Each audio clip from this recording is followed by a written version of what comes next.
couple of pretty big names in comedy making their way to Denver next month. Jay Leno and Jeff Foxworthy. Sure. They will be at Bellco Theater in 1 month on Saturday, November 19th. And joining us today is Jeff Foxworthy.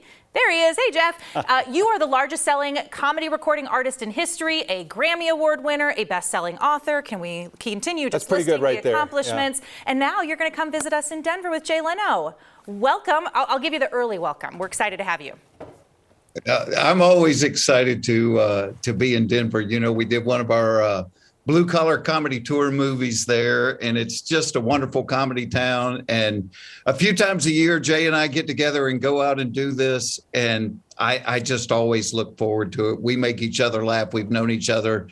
I met Jay, I think the first week I ever did comedy, and he helped me so much in my life. And so, and one thing I've kind of learned coming out of the pandemic, I don't think at any other time in my career have so many people come back after a show and said, oh my God, I can't remember the last time I laughed like that. I really needed to laugh.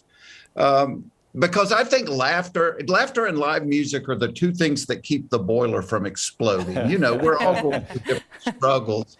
And you think about during the pandemic, what two things did we not have? We didn't have live music and we didn't have live comedy. And so I'm really thrilled to be back out there again. Yeah, talk about the fuel it gives you. Obviously, you pursued this career. The sound of a crowd laughing is so big to you. The pandemic had to be a long, dry stretch for someone like yourself.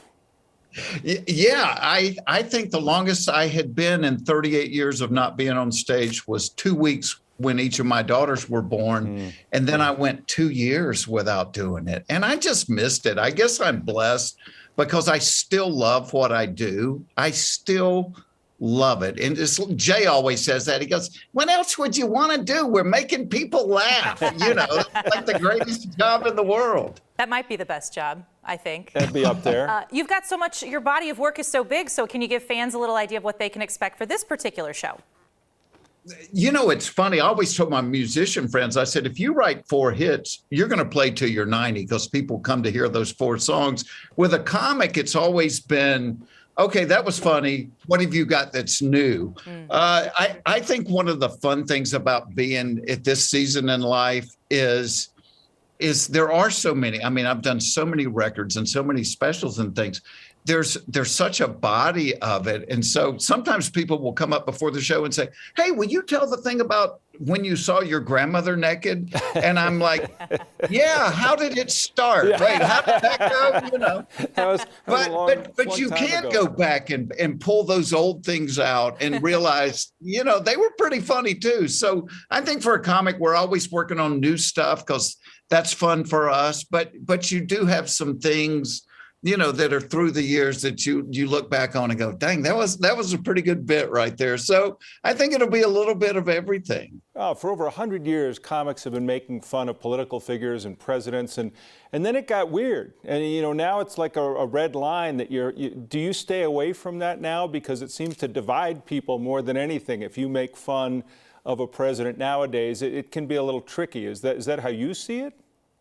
Yeah, it's kind of strange ground because you almost alienate, you know, the country is so divided, you almost alienate half the audience. So what I found that works for me, I just trust, hey, if I think something or if my wife says something or my family does something, I'm just going to trust other people are thinking and saying and doing the same things. And so, you know, that's most of what I've ever talked about is just my family. And for me, the biggest compliment is when somebody comes backstage and they go, oh my God, you've been in our house, you know, because because you're taking something that they do every day and they don't think about it being funny and you're kind of showing it to them and making them laugh at themselves.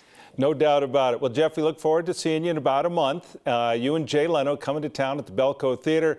Hopefully people will get a chance to get the tickets, get out and see you on stage again. Thanks for taking a few minutes to join us as well.